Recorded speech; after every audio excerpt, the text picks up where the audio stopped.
After Sarah asked me multiple times, I finally agreed to marry her. The very night we got our marriage certificate, I received a video on my phone from an anonymous source. When I opened it, I saw Sarah. She was kneeling on the polished marble floor of a large mall atrium, right in front of a man wearing a plain white shirt. "Leo, I was wrong," she pleaded. "Please don't leave me." Her voice echoed in the nearly empty mall, but a small crowd was already gathering, filming the scene with their phones and making comments that flashed across a live stream. Kneeling for another guy on her wedding day? What a jerk. Who is Leo? Wasn't Sarah just married today? Place your bets on who she'll spend the night with. I watched Sarah's submissive and desperate demeanor in the video, and I suddenly remembered the words she had spoken to me when she first proposed. "Mark," she had said, "you're the only man I'll ever kneel for in my life." Yet there she was, kneeling on a cold floor for someone else. I put my phone down on the desk, walked over to the safe in my study, and took out the stock transfer agreement Sarah had signed when she first asked me to marry her. To show her sincerity at the time, she had signed it herself. The agreement clearly stated that if she ever betrayed me, all of her company shares would automatically transfer to my name. I picked up a pen and signed my name on the designated line. This marriage was going to pay the price, starting from day one. My phone rang again. This time it was Sarah calling me directly. "I might not make it home tonight," she said, her voice sounding tired and worn out. "There's an urgent project at work that just came up." I glanced at the video's timestamp. It had been filmed just 10 minutes ago. "That's tough," I replied, keeping my voice perfectly calm and even. "Tomorrow I'll make it up to you," she promised. "I've already booked our honeymoon trip, a presidential suite in the Maldives." "Okay," I responded briefly. After hanging up the phone, I sent a text message to a private investigator I kept on retainer. "Start the operation." Since she had chosen to deceive me so blatantly, she couldn't possibly blame me for being harsh in return. The next morning, Sarah came home carrying a large bouquet of roses. She still looked exhausted, which played perfectly into her lie. "Honey, last night was so busy, I didn't even get a chance to sleep," she said, leaning in to kiss my cheek. "Did you miss me?" I picked up my coffee mug from the counter and looked at her indifferently. "I did," I said. "That's good," she sighed, appearing relieved that I had bought her story. "Oh, by the way, we have a new designer at the company. His name is Leo. He stayed up with me all night long working on the project. He's a really nice guy." Hearing that name caused my hand to tremble slightly, almost spilling my coffee. She actually dared to mention him to me, right here in our home. "Really?" I said, putting the coffee cup down. "When do I get to meet him?" Sarah's eyes flickered with a brief, unmissable flash of panic, but she quickly composed herself. "He's a bit shy. Maybe another time." "Okay." I got up from the table to head to my law firm. "I might be home late today," I told her. "I've got an important case to handle." "What kind of case is so important?" she asked, feigning interest. "A stock dispute," I replied, looking directly into her eyes. "The kind that involves enough money to bankrupt an entire company." Sarah's face turned slightly pale. I leaned in close, as if sharing a secret, and whispered in her ear, "People should be honest, Sarah. Otherwise, there are consequences." With that, I left for the office without looking back. At the firm, my assistant, Ben, handed me a detailed report. "Mark, here's all the info you requested." I opened the manila folder. It detailed Sarah's entire timeline with Leo. It turned out their affair had started 3 months ago. And here I was, A fool all along, planning a wedding. The last page of the report was a summary.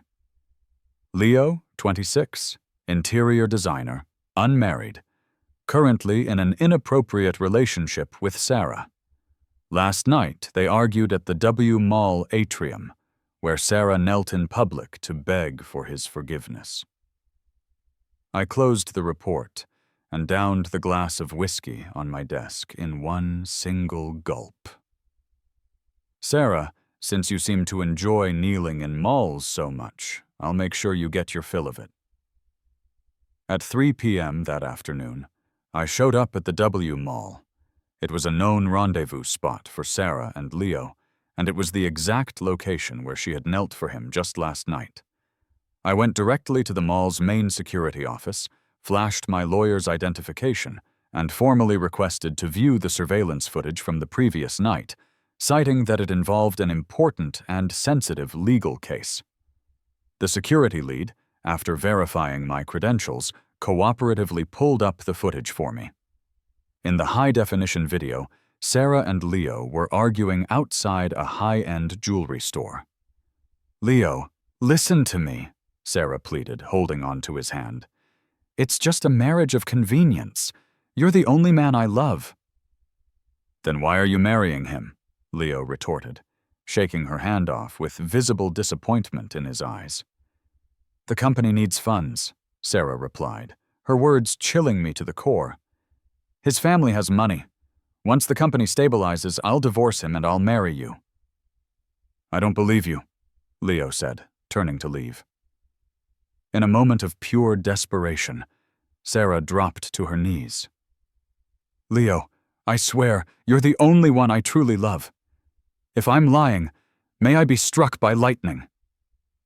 The crowd around them grew, with some people filming and others gossiping. "Isn't she the boss of TF Group?" one bystander whispered. "Yeah, she was trending just yesterday for marrying that hotshot lawyer Mark. And now she's cheating? Such a scumbag." At this point, I asked the security lead for a copy of the video. "These are evidence, files," I stated. "I need to take them with me." Leaving the security office, I walked to the jewelry store shown in the video. The clerk at the counter recognized me immediately. "Mark, you're here. The watch Sarah ordered for you is ready." I paused, puzzled. "What watch?" "The Rolex," she said enthusiastically. "Sarah wanted to surprise you, but she had a bit of a scene with another guy yesterday." I smirked inwardly, but feigned interest. "Oh? What kind of scene?" "Well, the guy was really mad when he saw the watch was for you," the clerk gossiped, happy to have an audience. "He called Sarah a liar. She ended up kneeling right out there to calm him down. Eventually, Sarah just ordered him one too. Identical." Identical watches. In her mind, there was no difference between me and him. "I don't want the watch," I said, my voice cold. "Keep the money as a tip." Walking out of the jewelry store, my phone buzzed. It was Sarah calling. "Where are you?" Her voice sounded a bit anxious. "At the mall," I replied. "Buying you a present? What's up with you?" I glanced at the bustling crowd around me. "Not much. Just missing you." "Really?" I walked to the exact spot on the marble floor where she had knelt the night before. "Can you come be with me?" "Well," Sarah hesitated. I'm in a meeting with a client right now." "What kind of client?" I asked. "It's a design project. The client is a bit difficult." I chuckled, a cold, empty sound. "Sarah, do you know the cost of lying?" "What do you mean?" Her voice trembled slightly. "Nothing," I said, and hung up the phone. Standing at the very place she had knelt for another man, it all seemed so ridiculous to me now. 5 years of what I thought was a relationship had turned out to be nothing but an elaborate scam. I pulled out my phone and texted the private investigator again. "Execute Plan B." He replied quickly. Received. Task will be completed. I checked the time. There were 2 hours left before Sarah would get a very special delivery. And I had a meeting with someone else. Someone who could help me completely destroy Sarah. I headed to the mall's cafe, where a middle-aged woman sat waiting at a corner table. She was Sarah's biggest competitor, Rebecca, the person I was there to see. Rebecca, it's an honor to meet you, I said as I sat down across from her. Rebecca looked at me, a flicker of surprise in her eyes.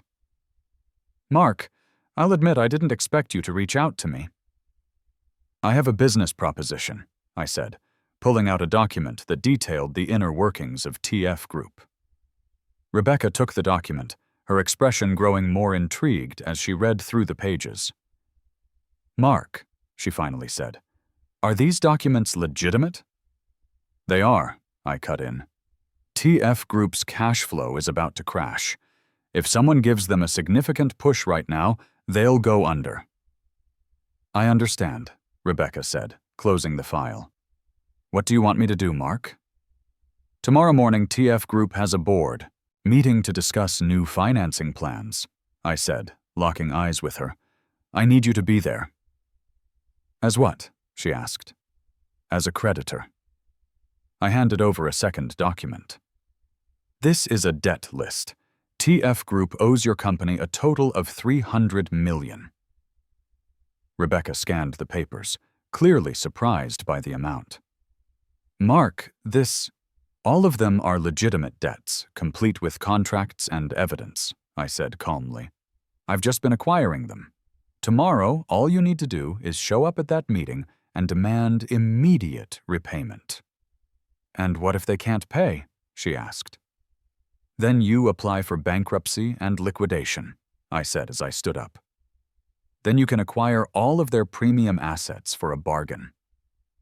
Rebecca's eyes lit up. It's quite the plan. To a successful partnership, I said, extending my hand. Rebecca shook it firmly. Mark, you're going all in on Sarah. She owes me, I replied. It's time she pays. Leaving the cafe, I checked the time. 1 more hour until the big show would start. At 7 p.m. sharp, I arrived home. Sarah was already in the living room, pacing and looking visibly uneasy. Mark, we need to talk, she said, her voice serious. About what? I set my bag down, casually taking a seat on the sofa. Someone sent me these pictures, Sarah said, showing me her phone. It displayed photos of me meeting Rebecca at the cafe just hours earlier. I glanced at them, confirming they were from today. So, I said, keeping my tone perfectly even. Rebecca is my biggest rival. Why did you meet her? Sarah's eyes were burning with anger. Are you hiding something from me? I couldn't help but laugh out loud. Sarah, are you questioning me? I stood up and stared directly at her. What right do you have? I'm your wife, she retorted. Of course I have that right. Wife? I pulled out my own phone and played the video from last night's mall surveillance.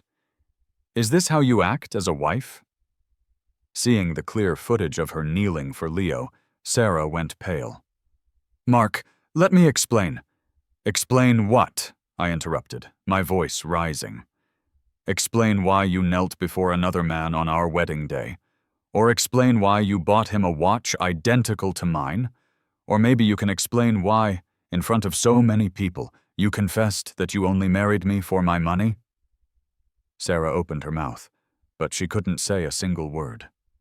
Sarah, the moment you chose to betray me, this game started. I walked over to the safe and took out the stock transfer agreement. Remember this? Seeing the agreement, her face turned even worse. It's already in effect, I said, placing it on the coffee table. From today, all TF Group stock belongs to me. It can't be. Sarah rushed forward to grab the agreement. I never agreed to transfer it. You did, I said, showing her another document. Here's the audio recording from last night in the mall. You clearly admitted to marrying me for money, which, as you know, is the betrayal condition stated in the agreement. Sarah stared at the recording, utterly stunned. Mark, this is revenge. You're right, I said, looking at her frightened expression. What did you think? That betrayal comes without any consequences? Then why did you meet with Rebecca? She asked desperately. Because tomorrow, TF Group goes bankrupt, I said, handing over the debt list. Here's the debt your company owes Rebecca's company, totaling $300 million. Tomorrow morning, Rebecca will show up and demand immediate repayment. Sarah snatched the list from my hand and scanned it, looking worse and worse with every line she read. Some of these debts are fake, she cried. Which one is fake? I asked coldly. Every single one has a contract, a transfer record, and your company's official seal. Sarah desperately looked through all the documents, but she couldn't find a single discrepancy. The debts were indeed real. I had simply used various means to delay them, and now I had concentrated all the debts under Rebecca's name for collection all at once. Mark, you can't do this! Sarah fell to her knees in front of me. The company is my life's work. You can't destroy it. Your life's work? I looked down at her. What about mine? 5 years of my life, thinking this was real, only to discover it was all a lie. Doesn't my effort count for anything? I know I messed up. I really do. Sarah clung to my leg, sobbing. I broke up with Leo. I swear. Can we please start over? It's too late, I said, shaking her off. Sarah, remember this. There are things in this world that once they are lost, you can't get them back. Like trust, like love.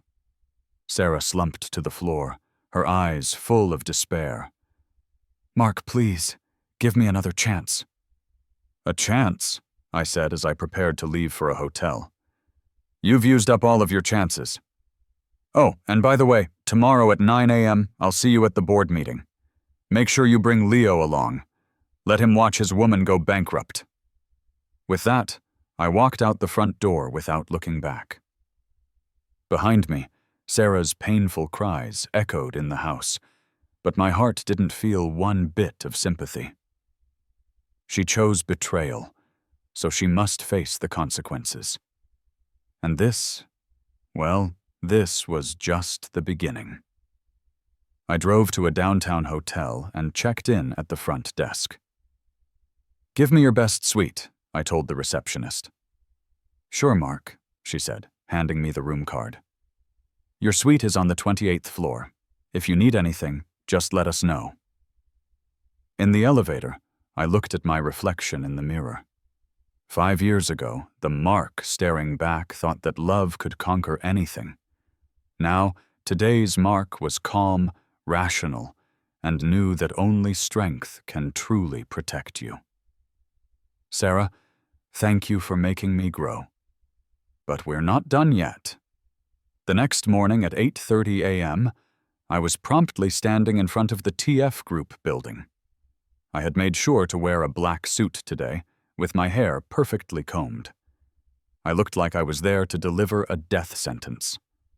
Rebecca's car pulled, up as well, and she had brought a team of lawyers with her. Mark, are you ready? Rebecca asked as she walked over. Of course, I said, checking my watch. In 20 minutes, the show would begin. Inside the TF Group building, the receptionist looked surprised to see me. Mark, you're here? She said respectfully. Sarah is waiting for you upstairs. I know. I headed straight to the elevator. At the boardroom door, I could hear arguing from inside. Sarah, the company's cash flow is really tight, the financial director's voice said. We need to find new investors quickly, another director chimed in. Hearing Leo's name mentioned, I pushed the door open. The room went silent. Everyone looked at me. Sarah was at the head of the table, looking exhausted, her eyes red and swollen. Next to her sat the young, handsome man, Leo. "Apologies for being late," I said, walking calmly to the table. "What's on the agenda right now?" "Mark, what are you doing here?" Sarah stood up, her voice panicked. "Why can't I be here?" I pulled out the share transfer agreement. "As the new majority shareholder of TF Group, I believe I have the right to attend the board meeting." The room erupted into whispers. "What? Majority shareholder?" "Sarah, what's going on?" Sarah's face turned even paler, but she forced herself to speak. "This is just a misunderstanding. Mark's just joking with me."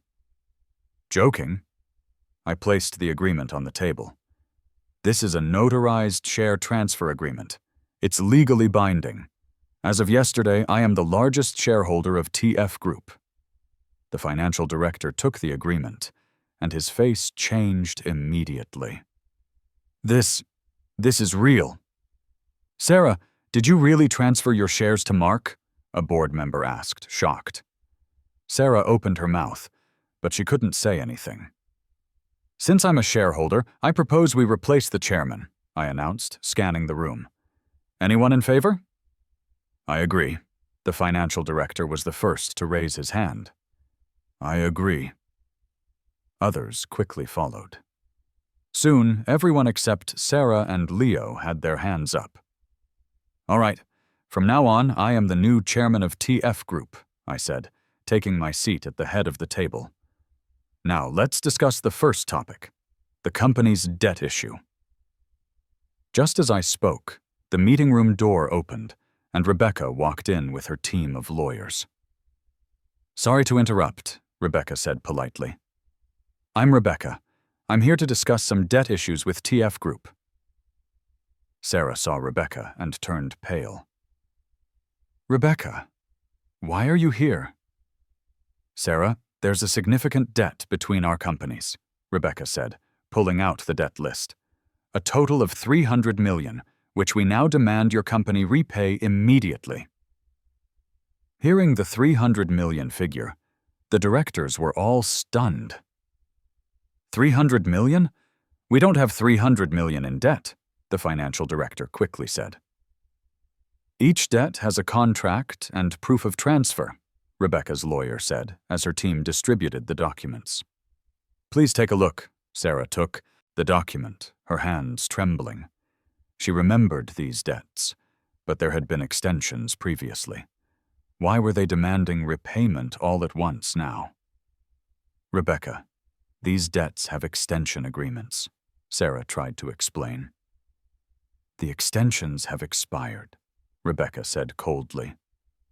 "And according to the contract, if the debt is not repaid when due, we have the right to demand full repayment immediately."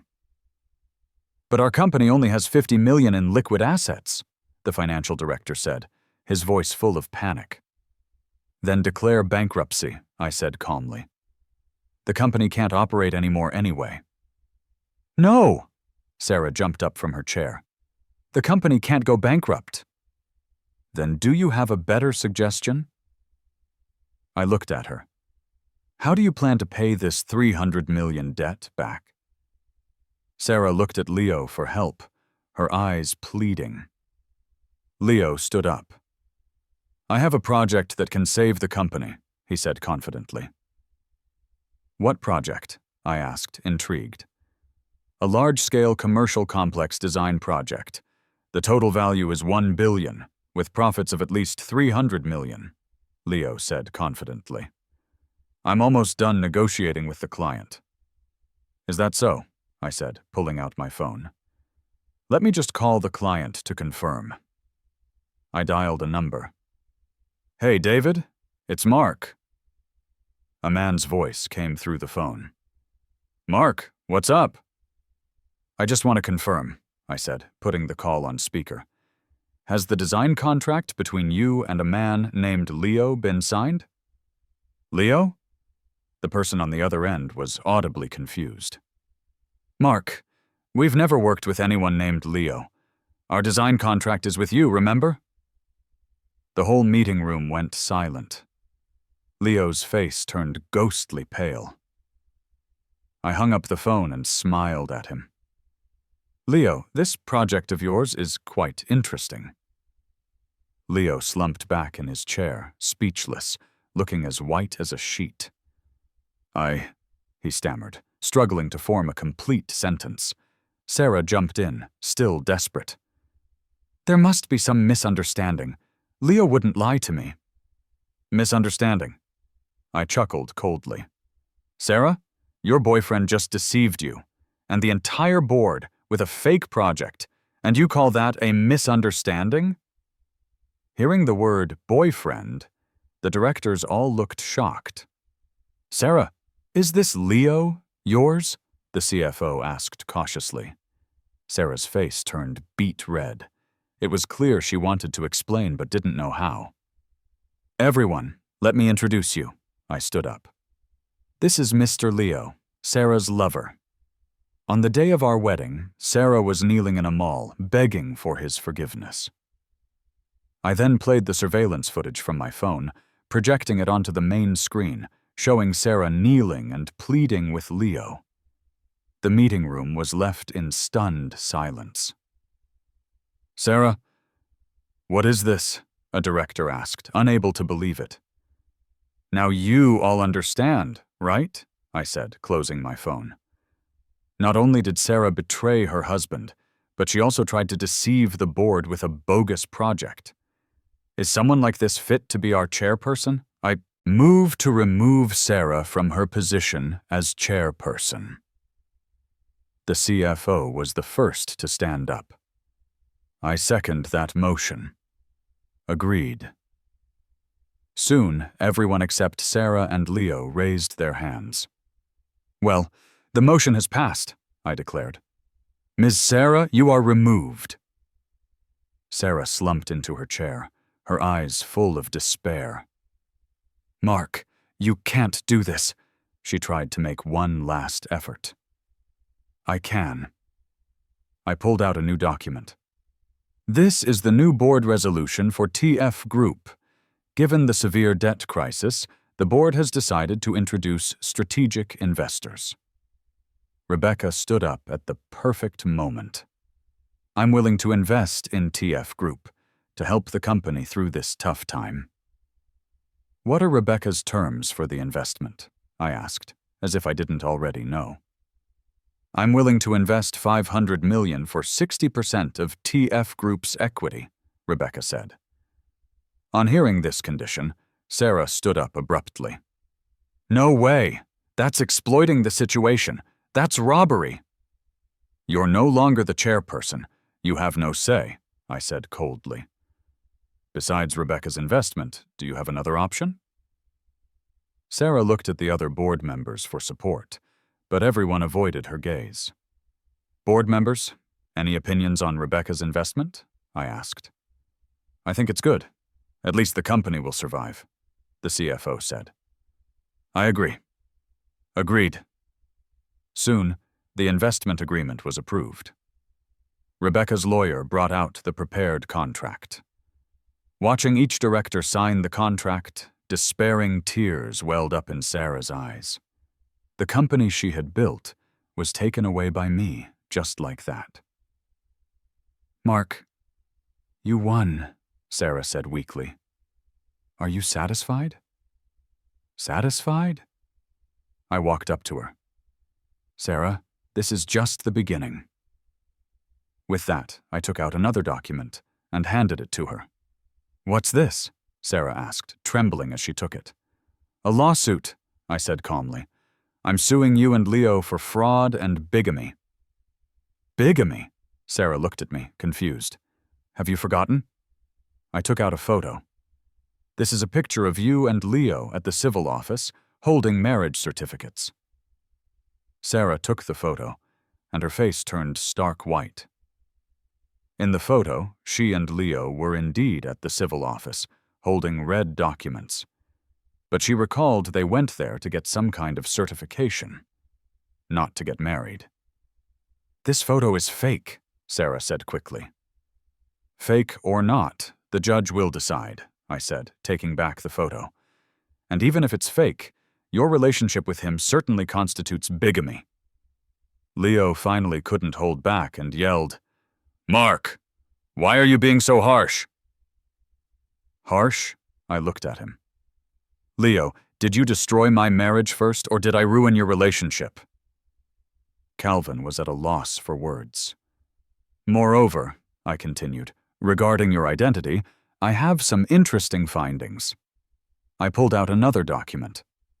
Leo, born Tim, was convicted of fraud 3 years ago, served his time, and changed his name to Leo after his release.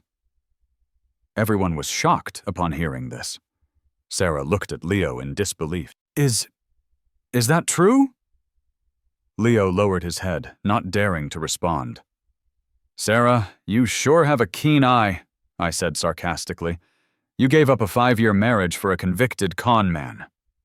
Sarah completely broke down, holding her head in her hands and crying. I was wrong. I was really wrong. Wrong?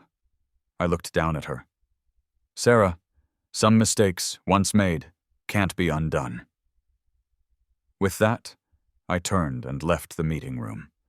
Sarah's painful sobs lingered behind me, but my heart felt nothing. This is the price of betrayal, and this revenge was far from over. As I stepped out of the TF Group building, my phone rang. It was my assistant, Ben. Mark, I found everything you wanted, Ben said excitedly. You won't believe what we discovered. Tell me, I said as I got into my car, ready to return to the law firm. Leo, or Tim, not only has a fraud record, but he's also already married. His wife's name is Chloe, and they're not divorced yet. When I heard the news, I was stunned for a moment. Are you sure? Absolutely. I've already contacted Chloe herself, Ben said. She mentioned that Leo went missing 3 years ago and she hadn't heard from him since. She just found out he's with Sarah now, and she's furious and wants to meet you. Arrange to meet her tomorrow morning, I said. Let's set the address at the cafe in W Mall. Got it, Mark. Hanging up, I couldn't help but smirk. Leo, your cards are getting more and more interesting. Back at the law firm, I started preparing for tomorrow's talk. If Chloe really was Leo's wife, then his relationship with Sarah was more than just cheating. It was bigamy. And bigamy can lead to jail time. The next morning, I showed up at the cafe in W Mall, right on time. It wasn't long before a middle-aged woman walked over. Are you Mark? She seemed nervous. I'm Chloe.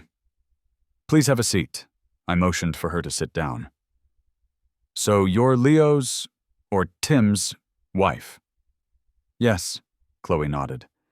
We got married 3 years ago, but he disappeared soon after, and I've heard nothing from him since. Do you have your marriage certificate? Chloe pulled out a red document. This is our marriage certificate. I took a look, and it was legitimate. Do you know what he is up to now? I asked. I heard he's with someone named Sarah. Chloe's voice was angry. This is a betrayal of our marriage. It's more than that, I said, taking out my phone and showing her some photos. He's trying to marry Sarah, too. Seeing the photos, Chloe's face turned red with fury. That bastard! She slammed the table. He dares to commit bigamy! If you're willing to testify, I said, I can help you sue him for bigamy. Of course, Chloe agreed without hesitation. I want him to pay the price. As we were speaking, 2 familiar figures appeared at the cafe door. Sarah and Leo walked in, hand in hand. Seeing me, Sarah froze, then tried to pull Leo away to leave. Sarah, since you're here, why not join us? I called out loudly. Sarah had no choice but to come over.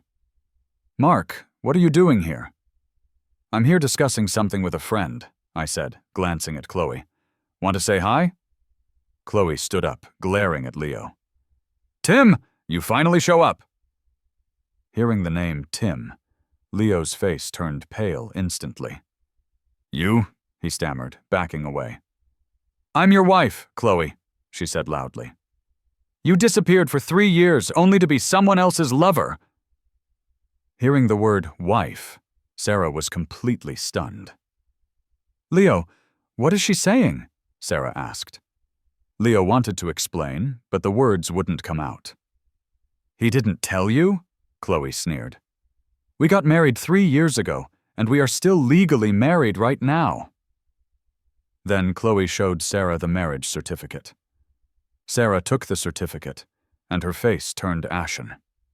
"Leo, is this true?" Her voice shook. "Sarah, I can explain." "Explain what?" Sarah's voice suddenly turned loud and sharp. "Explain that you're a married man? Explain how you've been deceiving me this whole time?" Other cafe patrons started looking our way, and some began taking videos. "Ma'am, please don't cause a disturbance here," a server walked over. But Sarah didn't care. She glared at Leo, her eyes full of tears. 3 years. 3 years I've been with you. You never once told me you were married." "Sarah, listen to me." Leo tried to grab her hand. Sarah shook him off. "Explain what? How you tricked me? Or about your fraud record?" At the mention of a fraud record, the observing crowd buzzed with gossip. "This guy has a record? He looks handsome, but it turns out he's a con man. That woman seems to be from TF Group. She's been duped badly." Unable to bear the murmurs, Leo turned and tried to run. But Chloe blocked his way. "Running away?" Chloe sneered. "Tim, you still owe me." "Oh, what?" Sarah asked, her voice hollow.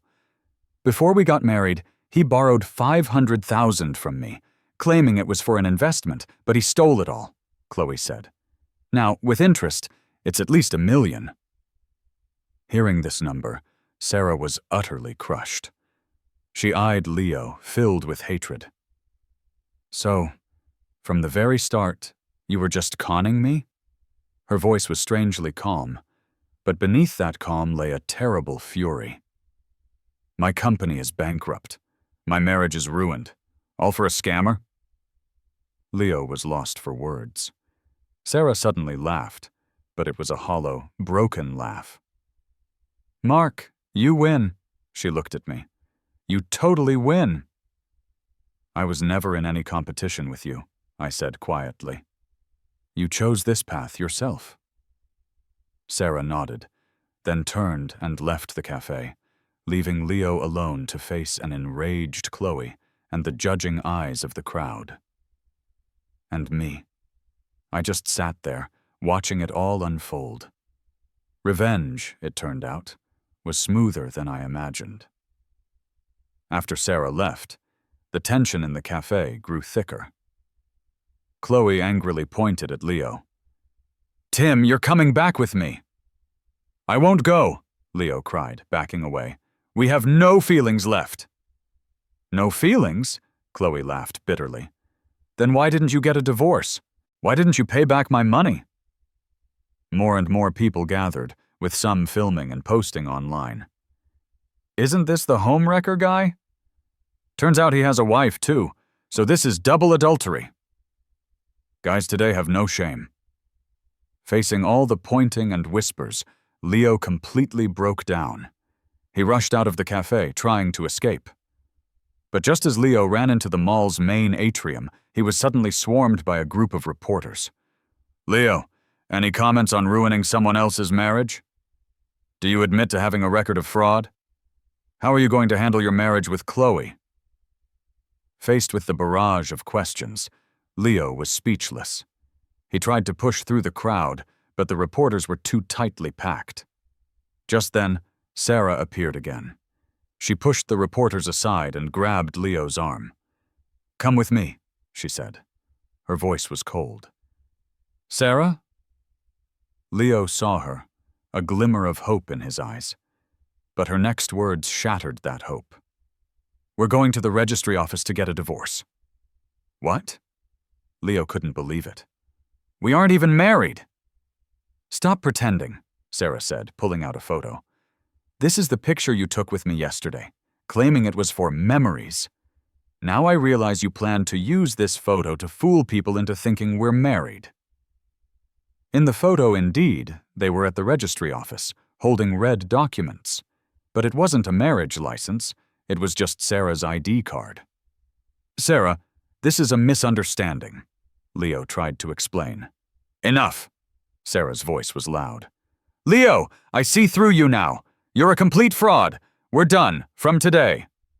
With that, she let go of Leo's arm and turned to leave. Leo wanted to follow her, but Chloe stopped him. You aren't going anywhere, Chloe said, grabbing his wrist. You owe me, and you will pay. I don't have any money, Leo yelled. No money? Chloe sneered. Then you'll pay in other ways. She then took several photos of a disheveled and frantic Leo with her phone. I'll post these online for everyone to see your true colors. No! Leo tried to grab the phone, but Chloe pushed him away. Watching this unfold, I figured it was time for me to step in. Chloe, causing a scene like this isn't going to help you, I said. Mark? Chloe turned to me, her attitude instantly respectful. You're right. I should handle this legally. Then call the cops, I suggested, pulling out my own phone. Leo's got fraud and bigamy charges. Hearing about the cops, Leo grew even more desperate. Don't call the cops! He fell to his knees in front of me. Mark, please. Please let me go. Let you go? I looked down at him. Leo, did you think about letting me go when you were destroying my marriage? I was wrong, I was really wrong, he pleaded. I'll leave Sarah, I'll divorce Chloe. Just please, no cops. Too late, I said. I had already dialed 911. Hello, officer. I'd like to report a fraud and bigamy case. When Leo heard me calling the cops, he lost all hope. He slumped on the ground, staring blankly. The police arrived quickly. Who called? An officer asked. Me, I said, showing my lawyer's badge. I'm lawyer Mark. I'm reporting this man for fraud and bigamy. The officer checked my ID and then began gathering information. With Chloe's testimony and all the evidence I provided, Leo was soon taken away in handcuffs. Before leaving, he glanced back at me, his eyes filled with hatred and despair. Yet I felt no sympathy. This was his well-deserved fate. Watching the police car drive away, I sent a text to Sarah. The show's over. Your little lover's in jail. Satisfied? Sarah quickly replied, Mark, you're ruthless. I chuckled at the text. Ruthless? This is just the beginning. My revenge wasn't yet complete. Next up was Sarah herself. I took out my phone and called Rebecca. Rebecca, phase 2 can start now. Got it, Mark, Rebecca replied, sounding thrilled. I promise Sarah won't recover from this. After hanging up, I looked around the mall atrium. This was once where Sarah had kneeled for Leo. Now Leo was in jail, and Sarah had lost everything. And I was still standing here. Winning feels pretty good. 3 days later, I got an unexpected call. It was Sarah. Mark, can we meet? Her voice was frail and weak. There are things I need to tell you. What can't be said over the phone? I shuffled through some papers on my desk, sounding indifferent. I want to apologize in person, Sarah said. And I want to know, when did you start planning all this? Hearing that, my interest was piqued. All right, let's meet, I said, glancing at my watch. Same place, Duo Mall Cafe, in an hour. Okay. I hung up, straightened my shirt, and got ready to leave. An hour later, I showed up at the cafe on time. Sarah was already there waiting. She looked worn out, her eyes bloodshot, likely from many sleepless nights. Sit, I said, taking the seat across from her. "Mark, I'm sorry," were Sarah's first words. "I know I hurt you. I know I did something unforgivable." "And?" I asked calmly. "I want to know, when did you start doubting me?" Sarah looked into my eyes. "I thought I hid it so well." I chuckled. "Sarah, you think you hid it well?" "You know," I said, pulling out my phone. "I hired a private detective to follow you 3 months ago." Sarah's face went pale instantly. You knew all along?" "Not only do I know about you and Leo, but I also know where you two have your dates, and when you rent hotel rooms." I scrolled through my phone. "Want to see some photos?" Sarah shook her head. She didn't need to see them. "Why then?" she wanted to ask. "Why did I still want to marry you?" I said the question for her. "Because I needed a legal status to get everything from you." "What do you mean?" "Sarah, did you really think that stock transfer agreement was something you signed on impulse?" I scoffed. "It was a trap I carefully set up." Sarah's eyes widened in disbelief. "Remember?" I continued. "After I rejected your first proposal, you met a fortune teller the next day? The one who said you were destined to meet a man who would help your career soar, but you'd have to show absolute sincerity to win his heart?" Sarah's face grew more and more upset. "That fortune teller? An actor I hired," I said calmly. "The goal was simply to make you willingly sign that agreement." No way," Sarah shook her head. "There's no way you could have planned this deeply." "Why not?" I pulled out a document. "This is a plan I drafted 3 months ago, from how to get you to sign the agreement, to how to collect evidence of your cheating, to how to bankrupt your company. Every single step was written clearly." Sarah took the document from my hand, and as she read it, her face looked worse and worse. The plan was frighteningly detailed, even predicting nearly perfectly when and where she would be. "Mark, why are you doing this?" Sarah's voice was shaky. "We had 5 years of a relationship." "5 years of a relationship?" I laughed. "Sarah, do you know when I really stopped trusting you?" "When?" 2 years ago, the first time you cheated."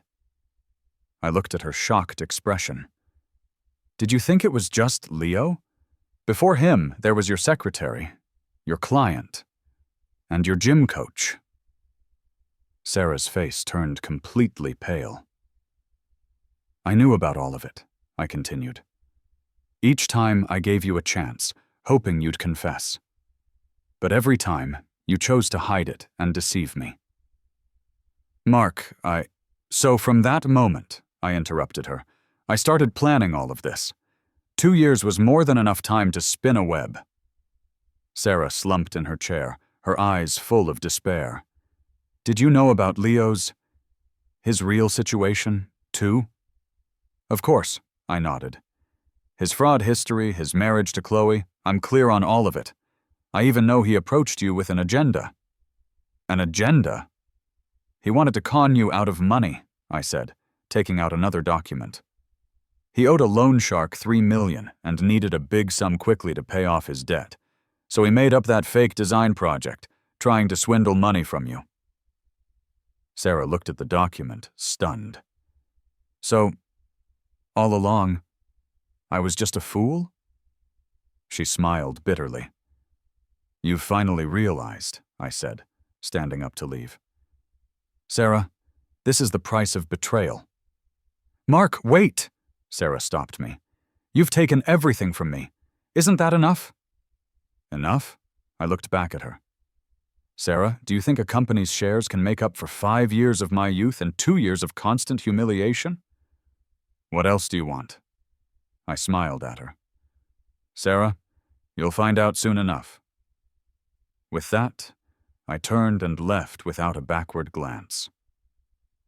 Behind me, I heard Sarah's anguished voice, but I didn't turn back, because the show was just beginning. The next morning, I was at the law firm handling paperwork when my assistant, Ben, rushed in. "Mark, something big just happened." His face was tense. "What's wrong?" I put down my papers. "Sarah got arrested," Ben said, "for contract fraud involving a huge amount." Hearing this, I wasn't surprised. "When did this happen?" "This morning. The police went straight to her house to arrest her," Ben said. "Now, all the major media outlets are reporting on it." I turned on my computer and saw the news. "Former TF Group chairwoman Sarah arrested for contract fraud. Case involves $50 million. The comments under the news were lively. "Isn't this the cheating woman? Karma is a thing." "Serves her right. People can't be so scummy." I closed the page and dialed Rebecca's number. "Rebecca, the plan's going smoothly." "Yes, Mark," Rebecca sounded pleased. "Those contracts were indeed problematic, enough to keep Sarah in jail for a few years." Those contracts. Sarah had signed them while she was busy seeing Leo. To meet Leo's constant demands for money, she had taken many unauthorized actions in several large projects, and now those unauthorized actions were the evidence of her guilt. "But Mark, are you really not going to defend her?" Rebecca asked. "You're a top-notch lawyer, after all." "Defend her?" I scoffed. "Rebecca, do you think I'd defend someone who betrayed me?" "Right, I wasn't thinking," Rebecca quickly apologized. Hanging up, I looked out the window at the blue sky. "Sarah, this is the price of choosing betrayal." That afternoon, I got an unexpected call. It was Sarah's dad. "Mark, please, you have to help Sarah," he said over the phone. "She's in detention now. You're a lawyer. You must be able to do something." "I'm sorry, Uncle. I can't," I said calmly. "Mark, I know Sarah wronged you, but she's still your wife. For the sake of what we have, please help her." "For what we have?"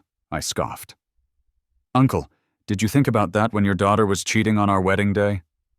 I know Sarah messed up, but she's already paid the price. The company's gone. Her reputation's ruined. What more do you want?" "I want her to know that some mistakes will cost you for life," I said bluntly. "Mark, how did you become so heartless?" Sarah's dad sounded so disappointed. "Heartless?" Thinking of the humiliation over the past 2 years, I said, "Uncle, I'm just trying to get the justice I deserve." Then, I hung up the phone. A few days later, Leo's case was concluded. He was sentenced to 3 years in prison for fraud and bigamy. That night, I celebrated alone with some red wine at home. Then, the doorbell rang. I thought it was a delivery, but when I opened the door, it was Sarah's dad. He looked really worn out. "Uncle?" I was a bit surprised. "What are you doing here?" "Mark, please save Sarah." Sarah's dad suddenly kneeled in front of me. "I'm begging you. Show some mercy." Seeing him like that, I felt a bit torn. After all, he had always been good to me. "Uncle, please get up," I said, helping him up. "Let's talk inside." Sarah's dad came in and sat on the couch, continuing to plead. "Mark, Sarah regrets everything. She's in jail every day saying she knows she was wrong." "Knows she's wrong?" I sat across from him. "If apologies worked, then why would we need the law?" "Mark, I know you have the power to help her." Sarah's dad grabbed my hand. "If you defend her, she can get a sentence reduction." Seeing the hopeful look in his eyes, a thought popped into my mind. "Uncle, I can defend Sarah," I said. His eyes lit up instantly. "Really?" "But there's a condition," I continued. "What condition? Name it." "I need Sarah to admit all her mistakes in court, in front of everyone. The cheating, the betrayal, everything." I looked at Sarah's dad. And she has to publicly apologize to me. He hesitated. That's my condition, I said firmly. If she doesn't agree, I won't defend her. He thought about it and finally nodded in agreement. Okay, I'll talk to Sarah. The next day, Sarah's dad came back with her reply. She agreed to my terms. It looks like jail life had truly scared her. I started preparing her defense. Of course, my goal wasn't to save her. I wanted her to admit her despicable acts in court, publicly. That kind of shame would hurt more than jail. Sarah, you think you can escape? Even in court, I want you to pay. The court date arrived quickly. The courtroom was packed, not just with the parties involved and lawyers, but with heaps of reporters and onlookers. When Sarah was brought in by the bailiffs, I watched her closely. She looked beaten down, but still clung to a bit of hope. She clearly thought I was going to rescue her. Once the court was in session, the prosecutor read the charges. Sarah was accused of contract fraud, involving huge amounts and severe circumstances. If found guilty, she faced over 10 years in prison. It was my turn to speak, so I stood up. Your Honor, my client wishes to plead guilty.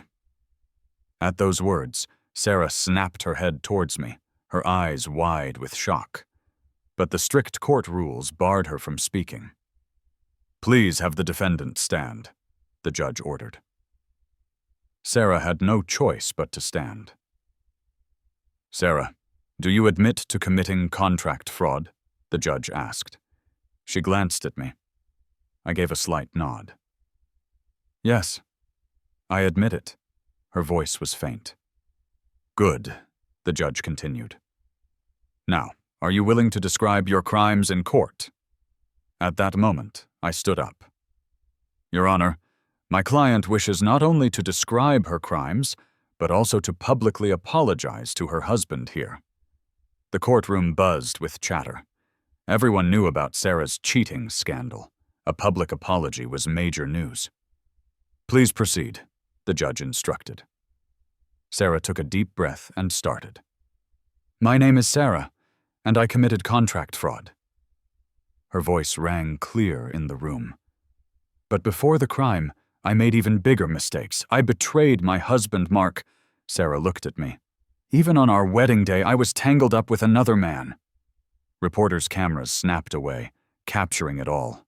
I lied to him, I hurt him, I betrayed his trust. Sarah's voice began to tremble. For a scammer. I gave up a man who truly loved me. I knelt before another man in public. I showered him with expensive gifts. I even wanted to marry him. Sarah started to cry. And meanwhile, my husband waited at home for me. Upon hearing this, people in the gallery shook their heads. What a disgrace, someone whispered. She had it coming, another said. Sarah kept going. Mark, I'm sorry. I know it's too late to say this, but I must. You're the best man in the world, and I'm the least deserving woman. She then knelt on the courtroom floor. I failed your love. I ruined your youth. I deserve this. Watching all this, I felt nothing. Those words came way too late. After order was restored, the judge continued with the trial. In the end, Sarah was sentenced to 8 years in prison. Though I put up a defense for her, it was just for show. My real aim was for her to confess to her vile acts in public. Exiting the courtroom, Sarah's dad caught up to me. Mark, why did you do this? He asked angrily. You could have saved her. Uncle, I did defend her, I said calmly. 8 years is 2 years less than 10. That's the result of my defense. But you made her admit all of that in public. Sarah's dad tried to speak, but I cut him off. Made her tell the truth in front of everyone? I looked at him. Uncle, do you think she shouldn't take responsibility for her actions? Sarah's dad had nothing to say. He knew Sarah was the one who had wronged me first. After leaving the courtroom, I got a call from Rebecca. "Mark, congrats on winning in the end," Rebecca said. "The acquisition of TF Group's assets is complete, and you're now the biggest shareholder in our new combined company." "Thanks for your support, Rebecca," I replied. "It's the least I could do," she said. "So, Mark, what do you plan on doing next?" I looked at the bustling crowd outside the courthouse and thought for a moment. "I'm planning to go abroad for a bit, clear my mind." "Sounds good. You definitely need a break," she agreed. I hung up and drove home. The house was quiet, just like it had been for the past 2 years, but the quiet now was different than before. Before, it was the painful, empty quiet of waiting. Now, it was the peaceful quiet of victory. I stepped out onto the balcony, looking at the city's nightscape. "Sarah, this is the price of betrayal,"